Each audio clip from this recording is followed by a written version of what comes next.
Welcome, Cincinnati, Northern Kentucky, to TV Toastmasters Club 9523. The meeting's now in session. We'd like you to join us. To those of you out in the TV audience, we meet on the first Thursday at 6 p.m. and the third Saturday at 9 a.m. each month in the Anderson Center. That's at 7850 5 Mile Road in Anderson, Ohio. We have a great time, so once again, we'd love to have you join us. This is the second of our holiday meetings, so today's meeting will have a holiday theme. And as many people in the club know, I love Christmas. I love the holiday season. I have a 5-year-old, so we've got a whole list of things that we've got to do during the Christmas season. So that I'm checking off my checklist up here. We've already been to see Santa Claus, so he's put in his request with Santa Claus, which is good. We got the obligatory picture, which is, as you all know, extremely expensive. The most expensive single picture you will ever buy is a picture with your child and Santa Claus. He's going to see the Holiday Follies this Friday with his class, so I don't have to take him to see that myself. That's a production the Children's Theater Cincinnati puts on every year. We went last year, just him and I, and it's a very entertaining production for young toddlers. We are not going to the Festival of Lights because at the Cincinnati Zoo, we went last year, and it was extremely cold because, of course, you go at night. And it just left such a bad memory that I decided we are not going back to the Festival of Lights for another couple of years until I can recover from that very cold night of sitting out waiting for the train to come. And the funny thing, of course, you can imagine with a toddler, we're waiting in line to ride the train. Just as we get up there, my son says, "Daddy, I have to go potty." So I'm thinking, should we wait? Should I risk it? Or should we get out of line? And, of course, I didn't want to risk it, so we got out of line. Then we had to come back and wait again. And finally, he's written his letter to Santa, but that's just the first draft, so we have to clean it up a little bit before we actually send off the official Santa letter. And the other unfortunate thing is my son doesn't like any of the great holiday shows that I grew up with, like Charlie Brown Christmas, Rudolph the Red-Nosed Reindeer, I think it was The Year Without Santa Claus. All those great shows I love, he just has no interest in. There's something about those shows and the stop-motion animation maybe that he really doesn't get into. So unfortunately, we've got to find a new set of shows for the younger generation. But that said, I really do love Christmas, and I'm really looking forward to a couple speeches today, which apparently have a Christmas theme to them. So I think you will definitely enjoy today's show. And we will get started by bringing forward our table topics master, who will be Rick Barron. Rick? Thank you, Darren. While Darren's all excited about Christmas, we just turned the calendar over to December, and I started thinking about New Year's. And as I started reflecting on New Year's, one of the things I was wondering was, what is your New Year's resolution going to be for next year, Carol Cormelink?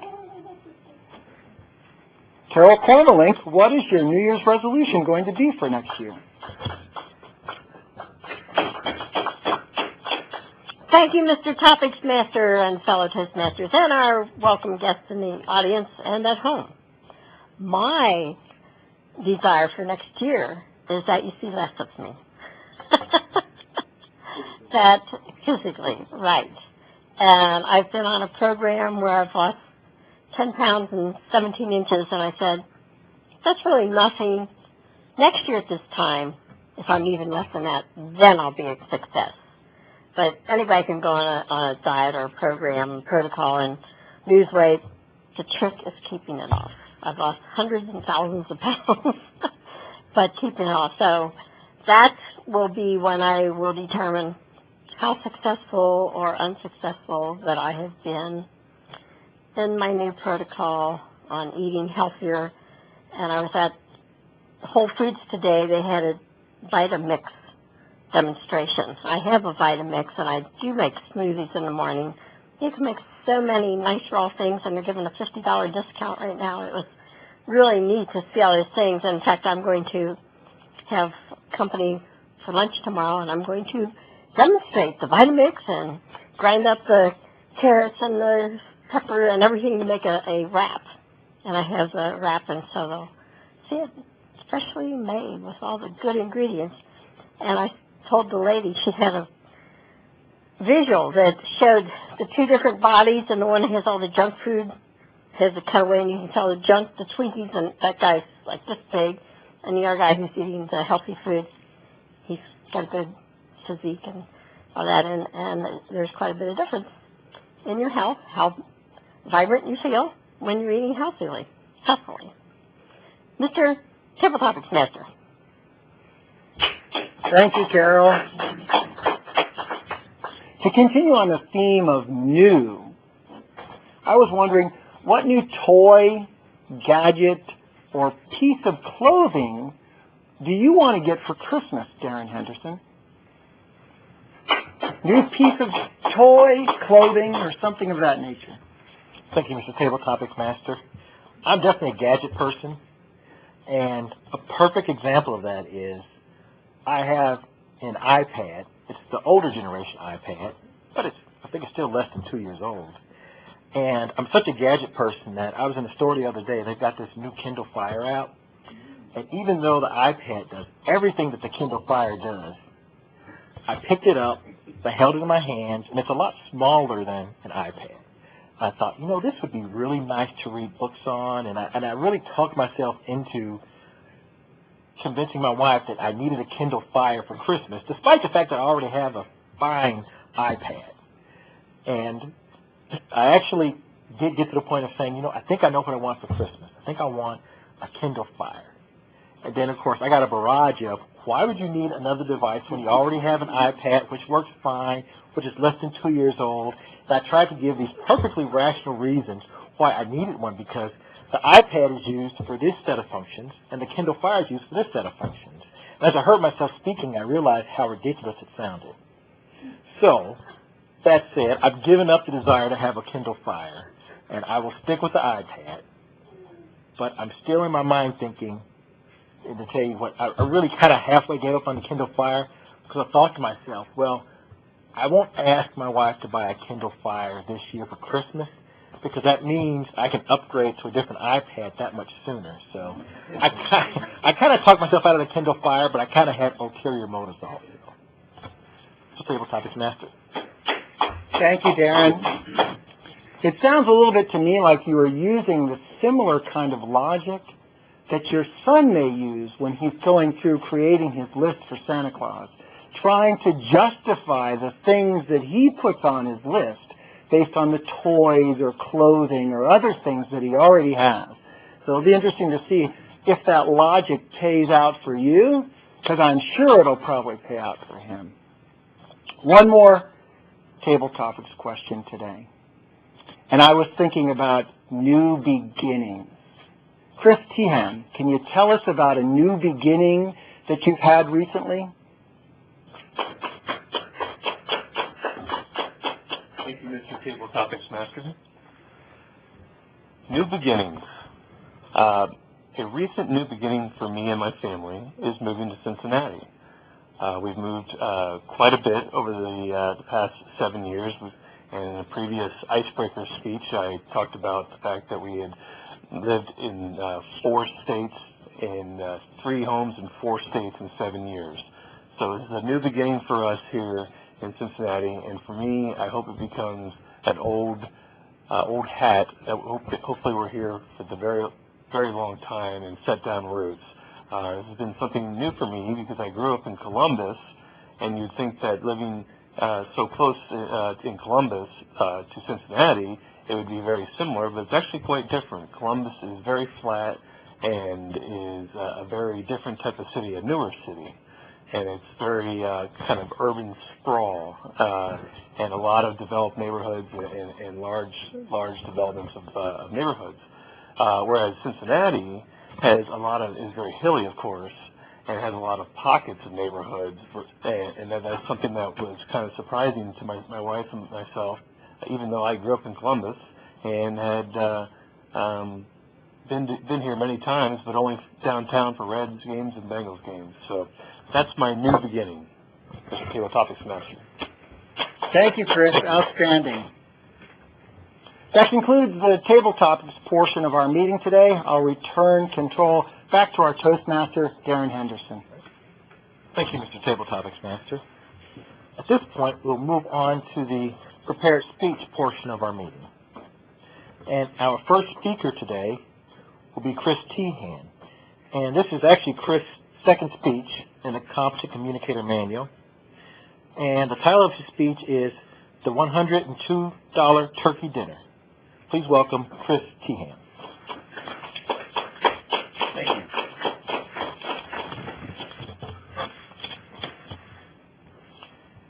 How many of us have been pulled over for speeding and gotten one of these?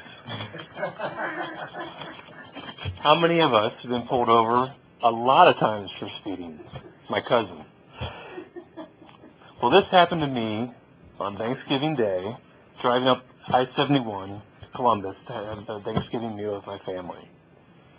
I should have known better than to be speeding on a day like that, where the holiday where the cops would be out in full force. But hindsight is 20/20. This was my first speeding ticket in a long time. And rather, or more so than the fine itself, the $102 fine itself, I think I was more upset about the incredible streak that I had just broken, given that my wife believes I have a major lead foot, and I was always able to say, hey, have I ever gotten a ticket? That's what I was more upset about than the $102 fine. So I couldn't say that anymore. Why do we get so nervous when we get pulled over? It is just a speeding ticket. It is no big deal. Unless you have a bunch of dead bodies in your trunk, of course. Then it's a big deal. It is a common occurrence that happens to people daily, and we shouldn't get so nervous or upset about it. I'm going to instruct you on how to best handle getting a speeding ticket with 3 simple steps. Number 1, be courteous and respectful to the police officer. Look him or her directly in the eye when speaking to them. Do not make a lot of shifty, quick movements.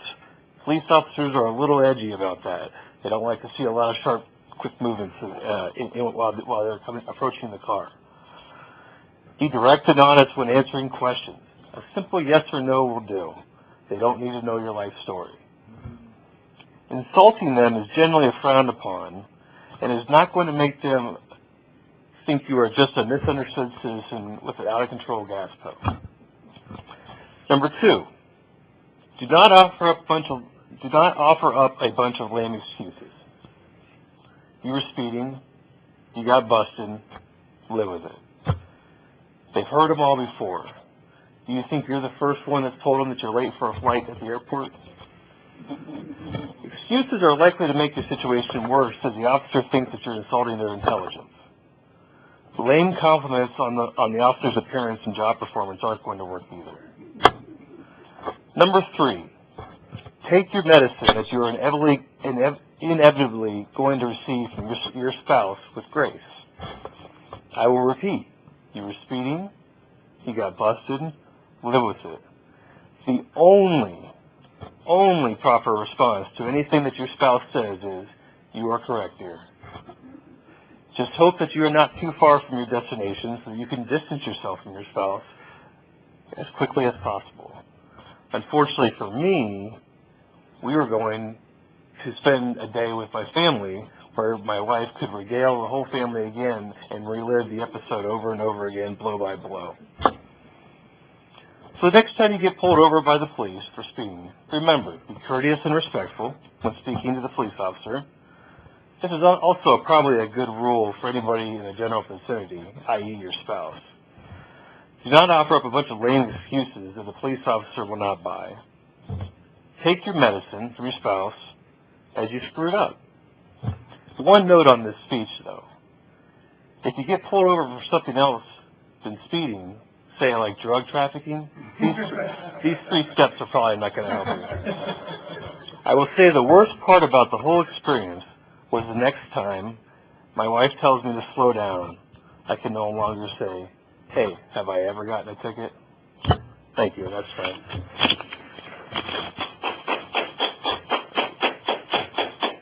Thank you, Chris. I have to admit, I've gotten my share of tickets. Not too many, but a few. But you're right, there's nothing sweeter. Nothing with, I hate to say this, I hate to admit it, even though it was money out of our pockets, I was actually somewhat amused my wife got a speeding ticket. Because I finally had a rejoinder, a comeback. After years of me getting tickets, finally I had something on her. So I have to admit, that was a good feeling. All right, we'll have 1 minute of silence so that the evaluator can finish his evaluation of Chris' speech. Got 1 minute, Madam Timer. Our next speech will be a real treat for those of you who also love the Christmas season.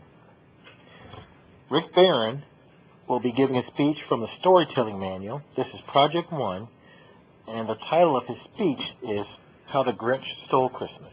Please welcome Rick Barron. Thank you, Darren.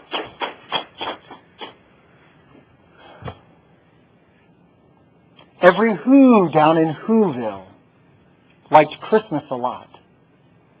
But the Grinch, who lived just north of Whoville, did not. The Grinch hated Christmas, the whole Christmas season.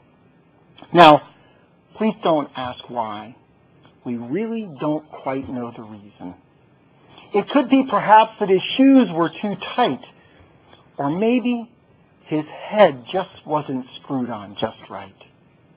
But I think that the most likely reason of all was that the Grinch's heart was a few sizes too small. But whatever the reason, his heart or his shoes, he stood there on Christmas Eve hating the Who's. For he knew every Who down in Whoville below was busy hanging a holly Who wreath. And they're hanging their stockings, he snarled with a sneer. Tomorrow is Christmas. It's practically here. Then he growled with his Grinch fingers nervously drumming, I must find a way to keep Christmas from coming. For tomorrow, I know all the Who girls and boys will wake bright and early to play with their toys. And then, oh, the noise. There's one thing I can't stand, it's the noise, noise, noise. Then the Who's, young and old, will sit down to a feast. And they'll feast, and they'll feast, and they'll feast, feast, feast. And then they'll do something I hate most of all. Every Who down in Whoville, the tall and the small, they'll stand close together with Christmas bells ringing. They'll stand hand in hand, and they'll all start singing. And they'll sing, and they'll sing, and they'll sing, sing, sing. And the more the Grinch thought of this Who Christmas sing, the more the Grinch thought, I must stop this whole thing. Why, for 53 years, I've put up with it now. I must stop Christmas from coming. But how? Then he got an idea. An awful idea. The Grinch got a wonderful, awful idea. I know just what to do. The Grinch laughed in his throat. I'll make a quick Santa Claus hat and a coat. And then he chuckled and clucked. What a great Grinchy trick. With this coat and this hat, I'll look just like Saint Nick. Then he loaded some bags and some old empty sacks on a ramshackle sleigh, and he whistled for Max. Then the Grinch said, giddy up, and the sleigh started down towards the homes where the Who's lay a snooze in their town. This is stop number 1, the old Grinchy Claus hissed as he climbed the roof, empty bags in his fist. Then he slid down the chimney, a rather tight pinch, but if Santa could do it, so could the Grinch. He got stuck only once, for a minute or two. Then he stuck his head out of the fireplace flue, where the little Who stockings all hung in a row. These stockings, he grinched, are the first thing to go. Then he slithered and slunk with a smile most unpleasant around the whole room, and he took every present. Then the Grinch, very nimbly, stuffed all the bags, one by one, up the chimney. Then he slunk to the icebox. He took the Who's feast. He took the Who pudding. He took the roast beast. And he stuffed all the food up the chimney with glee. Now, grinned the Grinch, I will stuff up the tree. As the Grinch took the tree, as he started to shove, he heard a small coo, like the sound of a dove. He turned around fast, and he saw a small Who, little Cindy Lou who was no more than 2. She stared at the Grinch and she said, Santa Claus, why? Why are you taking our Christmas tree? Why? But you know, that old Grinch was so smart and so slick. He thought up a lie, and he thought it up quick. Why, my sweet little tot, the fake Santa Claus lied. There's a light on this tree that won't light on one side. I'm taking it from here to my workshop, my dear. I'll fix it up there, and I'll bring it back here. His fib fooled the child. Then he patted her head, and he got her a drink, and he sent her to bed. When Cindy Lou Who was asleep with her cup, he crept to the chimney, and he stuffed the tree up. Then he went up the chimney himself, the old liar, and the last thing he took was the log for their fire. On their walls, he left nothing but hooks and some wire, and the one speck of food that he left in the house was a crumb that was too small even for a mouse.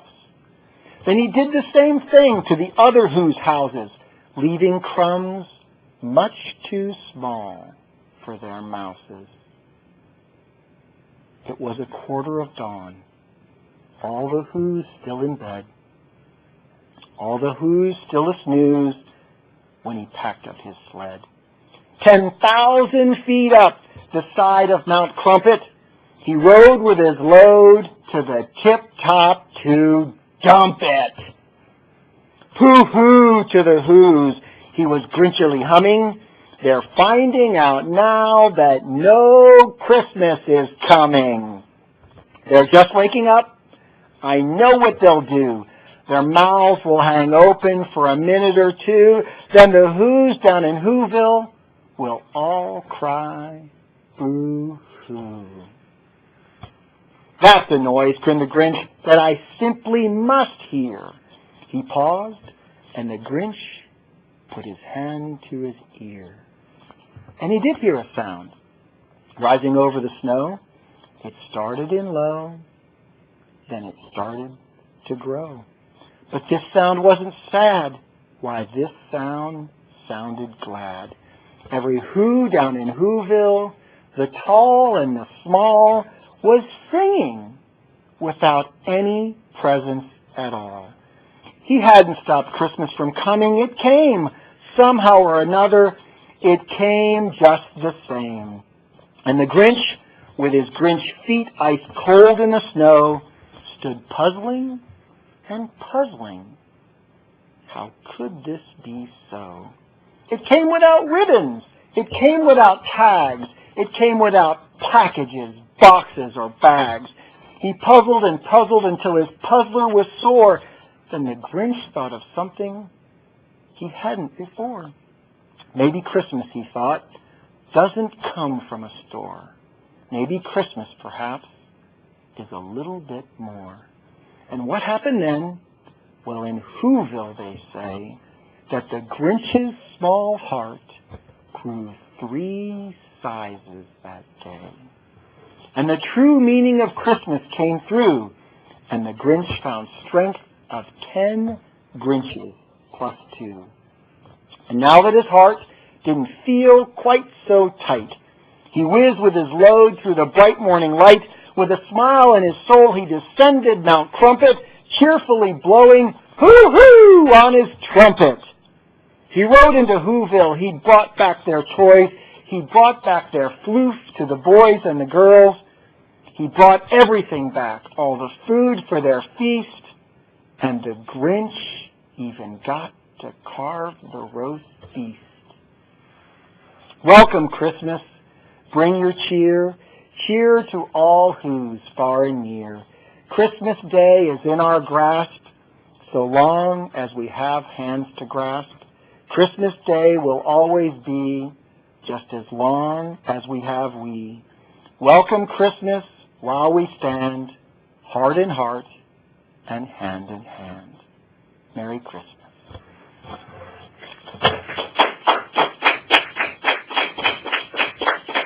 Thank you, Rick. Let's have 1 minute for the evaluator, please. The next portion of our meeting is the evaluation portion. And to me, this is the thing that really separates Toastmasters from other organizations, because our prepared speakers will now have the opportunity to be evaluated by other members of our club and to hear the things they did well in the speech, as well as a couple of things they could possibly improve upon. And our first evaluator for today will be Rick Barron, and Rick will evaluate Chris Tehan's speech. Please welcome Rick Barron. Thank you. The $102 turkey dinner. Outstanding speech from Chris Tehan. This is project number 2 in the Competent Communicator Manual, where Chris is to organize his speech. Some of his objectives were to lead the audience to a clearly defined goal, to have a beginning, body, and conclusion, to some major facts and ideas, with some supporting material and smooth transitions. Let me tell you, when we started off, the title, the $102 turkey dinner, I thought we were going to hear a speech about how much it costs to put a meal on the table for 8 people, 10 people, 12 people, however many people you had at your turkey dinner. But when you held up the speeding ticket, I think every one of us has seen one of these before. I don't know anybody who is driving or who is driven who has never gotten a speeding ticket. And so right away, it was a great visual aid to help me and maybe some of the rest of the audience say, hey, this isn't about turkey dinner. This is about the trip to get to the turkey dinner. And that helped me understand, or a little bit later I understood, that the goal of your speech really was in the discussion that you wove in about your wife and breaking the streak, and that the goal was really that you can't get away with breaking the law forever. At least that's what I took out of as kind of a lesson from the speech that you gave. So very good preparation. There was a little bit of use of notes, so it wasn't a story that you were really intimate with, but you did a great job of only using your notes when you really had to. The speech was organized very well. A great opening, moved into the body where you talked about the 3 things that we should do, and then an absolutely excellent summary. The only thing that I took away that what I would have liked to see maybe as a room for improvement is to use a little bit more vocal variety when you're giving the speech.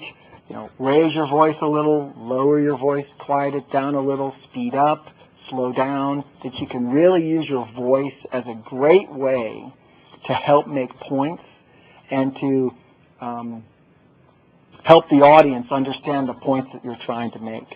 Overall, the conclusion was very good. in terms of the "you are correct, dear," reinforcing that message of you can't get away with breaking the law forever, and good humor throughout it. It was good to see the audience got some of the humorous points that you made, and you made us chuckle. Overall, I'd say this feels more like a fifth or sixth speech rather than just a second speech. Great job, Chris. Thank you, Rick.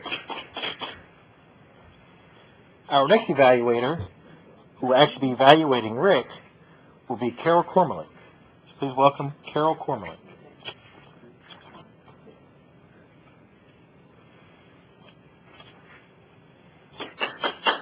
Thank you, Carol. Mr. General Evaluator, fellow Toastmasters, and especially Rick. How the Grinch Stole Christmas. This was an excellent speech. I was so caught up in it that I forgot the time to let you know when your first indication came, when your 7 minutes were up. I liked that the story rhymed, but you didn't do it in a sing-song emotion. It sort of just flowed. You told a story and brought out its glory. I thought your pauses were very effective, and when you inserted them, in fact, I couldn't find anything that I thought you needed to improve on, because you talked loud, soft, fast, and slow. As to the volume, it really did grow. Your body language to emphasize the words was very good when you did the facial grimace with the little lip sticking out for the boo-hoo. I thought that was really, your puckered out lip was never a slip. Was the speaker successful? Absolutely. And Christmas is truly in the heart, and that is absolutely the very best part. And I could visualize when you used the little play on words, the roast beast. I thought that was clever, and a quarter of dawn. I thought all those little nuances were very clever. I enjoyed the speech tremendously, and thought you did a very good story and excellent storytelling there. Thank you, Rick. Mr. General Evaluator. Thank you, Carol. And Carol is actually our timer, so I'm actually going to ask Carol to come back up. I'll give her a few minutes to get her papers together. Ask her to come back up and give us our timers report. Thank you. Thank you. Our timing today, we stayed within time pretty much of the way. The table topic is 1 to 2 minutes. I took approximately 2 minutes. No one was timing me, and it seemed like I talked forever, so I'd say at least 2 minutes. Darren, your table topic on your Kindle Fire, which I'm interested in Kindle too, and my grandson says you wouldn't be able to operate it, Mom, because I want to do notes on it. I want to do my speeches off of the Kindle. You were 124 in your reply, and Chris, in your reply on your new beginnings in moving Cincinnati, 1 minute and 23 seconds. Very good. You're getting there. Your speech was to be a 5 to 7 minute speech. It was 4 minutes and 9 seconds. Rick's speech was to be a 7 and 9 minute, and it was 10 minutes and 9 seconds, which I wouldn't cared. It was even longer. It was so good. As the general evaluator, I wasn't timing you, Darren. Rick's evaluation for Chris was 3 minutes and 10 seconds, and my evaluation for Rick was 1 minute and 34 seconds. And that is my report on the timing for the day. We did very well.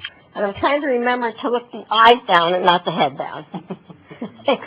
Thanks, Carol. Just a couple brief comments about the meeting. This was somewhat of an abbreviated meeting today. It's our Thursday meetings, which often are a little bit shorter than our Saturday meetings.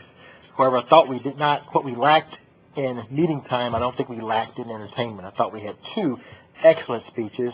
I learned a couple interesting things. Not that I didn't know that you have to slow down, but it's been many years since I've gotten a ticket, so it was probably a good reminder that as soon as you let your guard down, that's when you end up getting a ticket. So I'm going to do a lot of driving at the end of this month, so it's probably a good reminder that I need to watch my speed. And Rick, And Chris, I really enjoyed the speech. I thought, once again, just as Rick mentioned, I thought it was a very good speech, a very good job. And Rick, I really enjoyed your speech. I think, and I've actually shied away from the storytelling manuals because as difficult as it may be to prepare a speech, it's actually very difficult to read someone else's story and try to make it entertaining. And I thought, particularly a story that most of us have probably heard or seen many, many times, I thought you did an excellent job. I thought you made it very interesting. It was very clear, and as Carol mentioned, when you read Dr. Seuss, you can really get into the rhyming to the point where it becomes very strange, so to speak. I thought you did a very good job of presenting that in a way which was very entertaining to all of us. And it did remind me of something I mentioned earlier that I don't think I've actually shown my son How to Grinch Stole Christmas recently, so maybe I'll try that one. So a lot of good things came out of this meeting. As far as the evaluations, Rick, I thought you were, one thing I will say, I guess, to begin with, is one thing I know I'm very bad about when I give an evaluation is, one thing we strive to do is to read the goal of the speech prior to giving the evaluation. I think that's one thing we forgot in both cases this time. But Rick, I thought your evaluation was straight on. There's really nothing I would have added to the feedback you gave to Chris. I thought it was very good. And Carol, good feedback for Rick. Of course, I have to give you kudos for rhyming during the evaluation. And Carol was feverishly writing, and now I understand why she was so concentrating on trying to get her evaluation down, because she was trying to rhyme her evaluation, which I think we'll have to play back for the other members, because that is actually a first, the rhyming evaluation. So definitely extra points on that. But overall, I think it was a very good meeting, very entertaining meeting. And with that, I will just take one more opportunity to invite our television audience to join us. As I said, the first Thursday at 6 p.m. or the third Saturday of each month at 9 a.m. We meet at the Anderson Town Center, which is right off of Beachmont Road in Anderson, Ohio, 7850 5 Mile Road. And with that, I'd like to thank the TV audience for joining us. Thanks to all our members. And with that, I will adjourn the meeting of Club 9523.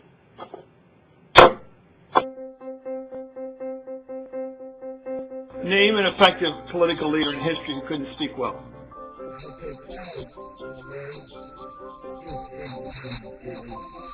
There aren't any.